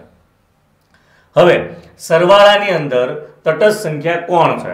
તો સરવાળા કે બાદબાકીમાં બેમાં ગણી શકો છો તો એની અંદર મિત્રો 0 છે. 0 એવી સંખ્યા છે કે જે તમે કોઈ પણ સંખ્યામાં ઉમેરશો કે કોઈ પણ સંખ્યામાંથી બાદ કરશો કોઈ પ્રકારનો ફેરફાર જોવા મળશે નહીં. જેના કારણે મિત્રો શૂન્યને તટસ્થ સંખ્યા કહેવાય છે, પણ ગુણાકાર ભાગાકાર માટે નહીં. સરવાળા અને બાદબાકી માટે જ શૂન્ય તટસ્થ સંખ્યા છે, જ્યારે ગુણાકાર અને ભાગાકાર માટે તટસ્થ સંખ્યા તમને પૂછવામાં આવે તો એ 1 રહેશે. હવે એક પાછું સરવાળા અને બાદબાકી માટે તટસ્થ સંખ્યા નથી. એક ઉદાહરણ આપણે લઈએ કે 555 આપણે એક સંખ્યા લીધી, આમાં તમે 0 નાખશો તો એ 555 જ રહેશે. 0 બાદ કરો તો પણ 555 રહેશે, જેના કારણે શૂન્ય તટસ્થ સંખ્યા થઈ. પણ 555માં તમે 1 નાખશો તો એ 556 થઈ જાય, જેના કારણે મિત્રો એ તટસ્થ સંખ્યા રહેશે નહીં.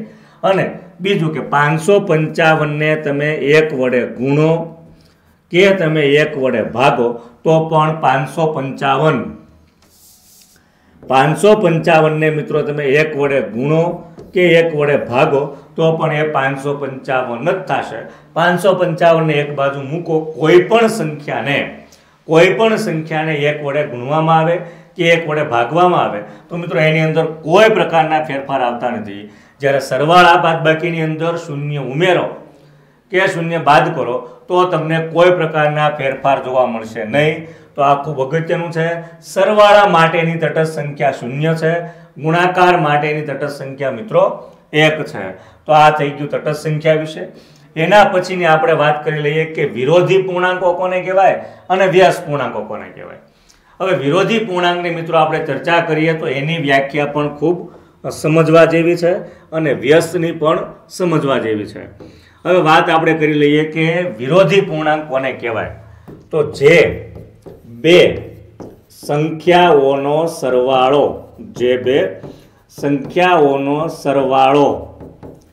શૂન્ય થાય તો એવી સંખ્યાઓને એકબીજાની વિરોધી કહેવાય. જે બે સંખ્યાનો સરવાળો શૂન્ય થાય તો એવી બે સંખ્યાઓ એકબીજાની વિરોધી સંખ્યા થાય. ઉદાહરણ સ્વરૂપે -1 હોય તો એની વિરોધી સંખ્યા +1 થાય. આ બંનેનો સરવાળો શૂન્ય થાય. -10 હોય તો એની વિરોધી સંખ્યા +10 થશે તો એનો સરવાળો 0 થાય. -225 હોય તો એની વિરોધી સંખ્યા +225 થશે. પણ વિરોધી માટે મિત્રો શોર્ટકટ એક યાદ તમે રાખી શકો છો અને શોર્ટકટ એવો છે કે માઇનસમાં તમને સંખ્યા આપી હોય, માઇનસમાં એ આપ્યું હોય તો પ્લસ એ એનો વિરોધી થશે, પ્લસમાં આપ્યું હોય તો માઇનસ એ વિરોધી થશે, પછી અપૂર્ણાંક હોય તો પણ લાગુ પડે છે, પોઈન્ટવાળી સંખ્યા હોય તો પણ એ લાગુ પડે છે. તો તમામની અંદર મિત્રો એ લાગુ પડશે. તો વિરોધી સંખ્યા કોને કહેવાય? તો જે બે સંખ્યાઓનો સરવાળો, પ્લસનો વિરોધી માઇનસ ગણો. તમને એવું કીધું કે 4/5 વિરોધી સંખ્યા કઈ? તો 4/5 હોય જે પ્લસ હોય તો એની વિરોધી સંખ્યા માઇનસમાં. સંખ્યા તો એ જ રહેશે પણ વિરોધીની અંદર નિશાની બદલશે. વ્યસ્ત પૂર્ણાંકો કોને કહેવાય? અને મિત્રો એવા પ્રશ્નો પણ આવે છે કે વિરોધીની વ્યસ્ત આપો, વ્યસ્તની વિરોધી આપો, તો પણ તમે સહેલાથી કરી શકો છો. જે બે સંખ્યાનો ગુણાકાર 1 થાય, જે બે સંખ્યાનો ગુણાકાર 1 જોવા મળે એને એકબીજાના વ્યસ્ત પૂર્ણાંકો કહેવાય. દાખલા તરીકે 5નો વ્યસ્ત કોણ થાય? તો 1/5 થાય. હવે આ બંનેનો ગુણાકાર કરો તો 5 5 ઉડશે તો 1 આવશે. 1/4 હોય તો એનો વિરોધી કોણ થશે? તો મિત્રો 4/1 થશે. તો અહીંયા 4 4 ને 1 1 ઉડી જશે.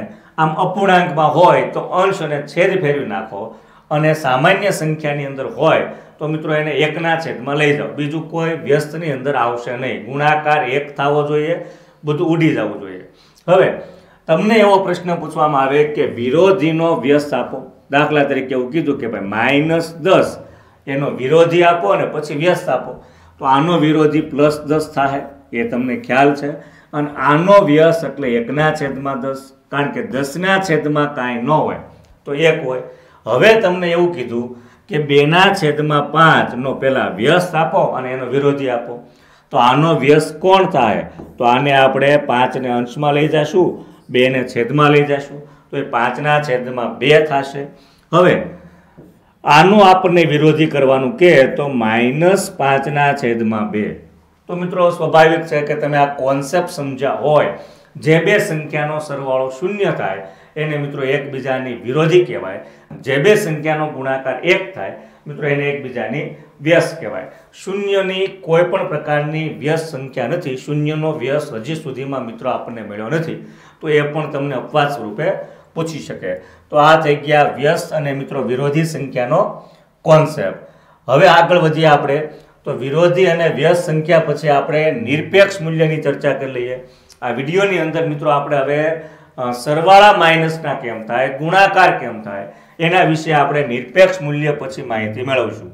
હવે નિરપેક્ષ મૂલ્યને મિત્રો માનાંક મૂલ્ય પણ કહેવાય ને માનાંક મૂલ્યની અંદર એને દર્શાવાય છે ઊભા બે લીટા વડે. હવે ગણિતની અંદર માનાંકની જરૂર શા માટે પડી? તો માનાંક એટલા માટે જરૂર પડે છે કે ગણિતના અમુક દાખલાઓ છે એના જવાબ ઋણમાં આવે છે. દાખલા તરીકે કોઈ વજનનો દાખલો તમે ગણતા હોય, ઉંમરનો દાખલો ગણતા હોય, તો આવા જવાબ જ્યારે ઋણમાં આવે ત્યારે મિત્રો વાસ્તવિક દ્રષ્ટિએ વજન, ત્યાર પછી ઉંમર છે, આવી ઘણી બધી બાબતો છે કે જે ઋણની અંદર અસ્તિત્વ ધરાવતી નથી. તો ઋણની અંદર નથી છતાં પણ એના જવાબ શેમાં આવે છે? તો ઋણમાં આવે છે. તો ઋણમાં આવતી સંખ્યાઓને ધનમાં કન્વર્ટ કરવા માટે, ઋણમાંની સંખ્યાને જ્યારે ધનમાં તમારે રૂપાંતર કરવી હોય ત્યારે માનાંક અથવા તો એ સંખ્યાનું નિરપેક્ષ મૂલ્ય. નિરપેક્ષ મૂલ્યનો અર્થ મિત્રો એવો પણ કરી શકો છો કે તમને જે દેખાય છે આંકડાકીય મૂલ્ય, બીજું કોઈ નહીં. તમને -19 દેખાય છે તો માઇનસ તમારા માટે ગૌણ, તમારા માટે 19 જે આંકડાકીય મૂલ્ય છે એ વધારે અગત્યનું બને છે. તો માનાંકની અંદર જ્યારે તમને 19 કીધા હોય ત્યારે એનો જવાબ 19 આવશે. માનાંકની અંદર પ્લસ દર્શાવવાનો કોઈ પ્રકારનો મિત્રો હેતુ રહેતો નથી, કારણ કે બહાર નીકળે તો માઇનસ હોય કે પ્લસ હોય એ માનાંકની અંદરથી બહાર નીકળે ત્યારે મિત્રો ધન જ થઈ જાય છે. તો ધન સંખ્યા વિશે તમને ખ્યાલ આવી ગયો છે કે માનાંકની બહાર કોઈ સંખ્યા નીકળે, માનાંકની બહાર જ્યારે કોઈ સંખ્યા નીકળે છે ત્યારે હંમેશા એ ધન સંખ્યામાં રૂપાંતર પામે છે. બીજું એક ઉદાહરણ તમે ખાસ સમજો કે માનાંકની અંદરથી જ્યારે આવી અજ્ઞાત સંખ્યાઓ બહાર આવે છે, માનાંકની અંદરથી જ્યારે આવી અજ્ઞાત સંખ્યાઓ બહાર આવે છે ત્યારે ધન લેવું કે ઋણ લેવું, તો એના માટે આપણે એક કામ કરશું કે મિત્રો બહારની સંખ્યા જે 5 છે એને એક વખત પ્લસ લઈ, એક વખત માઇનસ લઈ અને તમારે મિત્રો આ દાખલો આગળ ગણવાનો થશે. ભવિષ્યની અંદર આની જરૂર પડે તો આવી રીતે ઉપયોગ કરી શકો છો. નિરપેક્ષ મૂલ્ય એટલે માઇનસ હોય, નિરપેક્ષ મૂલ્ય એટલે માઇનસ હોય તો મિત્રો એને પ્લસ કરવા માટેનો ઉપયોગ થાય છે. હવે આપણે જોઈએ છીએ પૂર્ણાંકોના સરવાળા અને બાદબાકી. મોટા ભાગનો પ્રશ્ન અહીંયાથી ઉત્પન્ન થાય છે કે પૂર્ણાંકોના સરવાળા અને બાદબાકી કઈ રીતે કરવા. તો મિત્રો પૂર્ણાંકોના સરવાળા અને બાદબાકીની ક્રિયા ખૂબ સહેલી છે અને કઈ રીતે કરવી એના વિશે પહેલાં આપણે માહિતી લઈએ. તો ઋણ પૂર્ણાંકો શું છે, ધન પૂર્ણાંકો શું છે, તમે જાણી ગયા છો. હવે અહીંયા તમને મોટા ભાગે જે શિક્ષકો શીખવાડે છે એ શિક્ષકોની અંદર તમને માઇનસ માઇનસ પ્લસ ને એવો કોન્સેપ્ટ શીખવાડવામાં આવે છે, પણ મિત્રો અહીંયા એવો કામમાં આવતો નથી. કારણ કે જે માઇનસ માઇનસ પ્લસ વાળો કોન્સેપ્ટ ને બધું છે એ ગુણાકાર માટે છે. સરવાળા અને બાદબાકી માટે મિત્રો તમારે 3 બાબત યાદ રાખવાની છે. હવે 3 બાબતની અંદર શું યાદ રાખવાની છે? તો 3 બાબતની અંદર સરખી નિશાની, જો સરખી નિશાની હોય તો તમારે સરવાળો કરી નાખવાનો છે. બીજું, અલગ નિશાની હોય તો તમારે બાદબાકી કરવાની છે. અને ત્રીજું, આ બંનેની અંદર એક વસ્તુ યાદ રાખવાની છે કે જવાબ આવે પછી મોટા પદની નિશાની મૂકવાની, બીજું કાંઈ છે જ નહીં. સરખી નિશાની આવે તો સરવાળો કરી નાખો, અલગ નિશાની આવે તો બાદબાકી કરી નાખો અને મોટા પદની તમારે નિશાની મૂકવાની છે. કોઈ પણ દાખલો હોય મિત્રો આ કોન્સેપ્ટ સરવાળા બાદબાકી માટે પરફેક્ટ છે. ઉદાહરણ સ્વરૂપે -3 વત્તા 5 તમને આપ્યા હોય કે દાખલા ગણવામાં આવ્યા હોય તો તમારે પહેલાં એ જોવાનું છે કે સરખી નિશાની છે કે અલગ નિશાની. આ ઓપ્શન એ લાગુ પડશે અથવા ઓપ્શન બી લાગુ પડશે. ઓપ્શન સી બેયમાં ફરજિયાત છે. તો સરખી નિશાની હોવી જોઈએ અથવા તો અલગ નિશાની હોવી જોઈએ. હવે સરખી નિશાની તો અહીંયા છે નહીં, તો અલગ નિશાની છે તો તમારે મોટી સંખ્યામાંથી નાની સંખ્યા બાદ કરવાની છે. તો મોટી સંખ્યામાંથી નાની સંખ્યા બાદ કરો તો 5માંથી 3 જાય તો 2 અને મોટા પદની નિશાની મૂકવાની છે. તો 5 મોટા છે તો જવાબ પ્લસમાં આવશે. આટલું સિમ્પલ, આટલું ઇઝી છે. બીજી એક રકમ લઈએ કે 5 ઓછા 15. હવે 5ની આગળ એક પણ નિશાની નથી તો એ નિશાની આપણે પ્લસ ગણશું. તો 15માંથી આપણે કોને બાદ કરવાના છે? તો 15માંથી આપણે બાદ કરવાના છે 5ને. તો 15માંથી 5 જાય તો વધશે 10. હવે બંનેમાંથી મોટા સ્વાભાવિક છે કે 15 છે, જોતા આપણને લાગે છે. તો 15 મોટા છે તો 15ની જે નિશાની છે એ આપણે મૂકવાની છે. તો એ નિશાની આવશે માઇનસની, જેના કારણે -10 થઈ જાય. ત્રીજી આપણે સંખ્યા લઈએ તો 10 વત્તા -15 એવું તમને આપે તો શું કરશું આપણે? હવે આ બે નિશાની ભેગી થાય તો મિત્રો આપણે શું કરવાનું છે? તો તમારે યાદ રાખવાનું છે કે ધન સંખ્યાનો ગુણાકાર ધન સંખ્યા સાથે થાય તો ધન સંખ્યા મળે, માઇનસનો ગુણાકાર માઇનસ સાથે થાય તો પણ ધન સંખ્યા મળે, પ્લસ માઇનસ માઇનસ થાય અને માઇનસ પ્લસ માઇનસ થાય. આ ગુણાકાર માટેના નિયમો છે જે ગુણાકાર સુધી લાગુ પડે છે. આ બંને વચ્ચે આ પ્લસ અને અહીંયા જે માઇનસ છે એ બે સંખ્યા વચ્ચે મિત્રો પહેલા ગુણાકારનો સંબંધ છે. ગુણાકાર દર્શાવવા માટે ગુણાકારની નિશાની અથવા કાંઈ પણ નિશાની નહીં તો પણ એ ગુણાકાર બતાવે છે. એક સંખ્યા બહાર હોય, એક સંખ્યા કાઉન્સમાં હોય તો પણ ગુણાકાર બતાવે છે. અને ગુણાકારને મિત્રો તમે આવી રીતે પણ લખી શકો છો, પ્લસ ઇન્ટુ પ્લસ. તો વચ્ચે ટપકું તમને જોવા મળે, નીચે ટપકું તો મિત્રો પોઈન્ટ બતાવે છે, પણ વચ્ચે તમને ટપકું જોવા મળે તો એ બતાવે છે ગુણાકાર. તો પહેલાં આપણે આ બેનો ગુણાકાર કરવો પડશે. તો 10 પ્લસ માઇનસ માઇનસ અને એ થઈ જાય માઇનસ. તો અહીંયા તમારે યાદ રાખવાનું છે કે આવા બે કાઉન્સ આપ્યા હોય તો તમારે ગુણાકારના નિયમો વાપરવાના છે. તો ત્યાં તમે પ્લસ માઇનસ માઇનસ કરી, પ્લસ માઇનસ માઇનસ કરી અને 10માંથી 15 જાય, 10 પ્લસ છે અને 15 માઇનસ છે તો સ્વાભાવિક છે કે આપણે બાદબાકી કરશું. તો 15માંથી 10 જાય તો 5, મોટા પદની નિશાની આપણે અહીંયા મૂકી અને મિત્રો આપણો જવાબ કમ્પ્લીટ કરવાનો છે. તો માઇનસ પ્લસના સરવાળા માટે મિત્રો ખૂબ ઝડપથી અને ખૂબ અગત્યની ક્રિયા તમારી સમક્ષ મેં મૂકી છે. તો આવી રીતે તમે માઇનસ પ્લસના સરવાળા કરી શકો છો, ઋણ પૂર્ણાંકોના સરવાળા કરી શકો છો. કોઈ અઘરું નથી. પ્રેક્ટિસ મિત્રો જરૂરી છે. પ્રેક્ટિસ વગર ગણિત વિશે આપણા મગજમાં પડવાનો નથી. તો આવા જે દાખલાઓ હોય, 5મા ધોરણમાં 6ઠા ધોરણમાં ભણતા જે વિદ્યાર્થીઓ છે એની જે ગણિત છે મિત્રો, એની અંદર આવા દાખલાઓ તમને વિશેષ રૂપે મળશે. તો ત્યાંથી તમે પ્રેક્ટિસ કરશો તો તમને આ સરવાળાની ક્રિયા ખૂબ સહેલી લાગશે.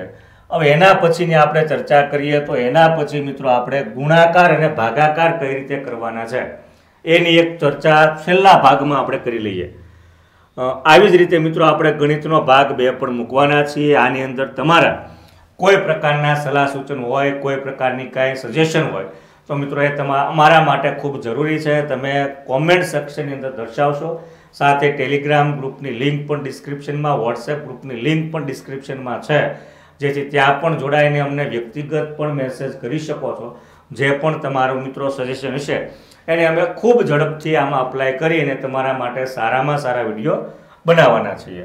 હવે મિત્રો ગુણાકાર ભાગાકાર માટે તો નિયમ તમને ખબર જ છે કે માઇનસ માઇનસ માઇનસ ગુણ્યા માઇનસ કરો તો પ્લસ થાય, પ્લસ ગુણ્યા પ્લસ કરો તો પ્લસ થાય, માઇનસ ગુણ્યા પ્લસ કરો તો માઇનસ થાય, અને પ્લસ ગુણ્યા માઇનસ કરો તો માઇનસ થાય. તો આ જે નિયમો છે મિત્રો ગુણાકાર ભાગાકારની અંદર લાગુ પાડવાના છે. હવે તમને એવું કહેવામાં આવ્યું કે -5 ગુણ્યા -5 આવું કહેવામાં આવે, +5 ગુણ્યા +5 કહેવામાં આવે, એના પછી +5 ગુણ્યા -5 કહેવામાં આવે, અને છેલ્લે મિત્રો બંને પ્લસ લીધા છે. પહેલી સંખ્યા માઇનસ લઈ લઈએ અને બીજી સંખ્યા આપણે પ્લસ લઈ લઈએ તો પણ મિત્રો એવી રીતે જ થશે. ગુણાકાર તમારે સાદી રીતે કરી જ નાખવાનો છે. 5 5 25 આપણે અહીંયા મૂકી દીધા.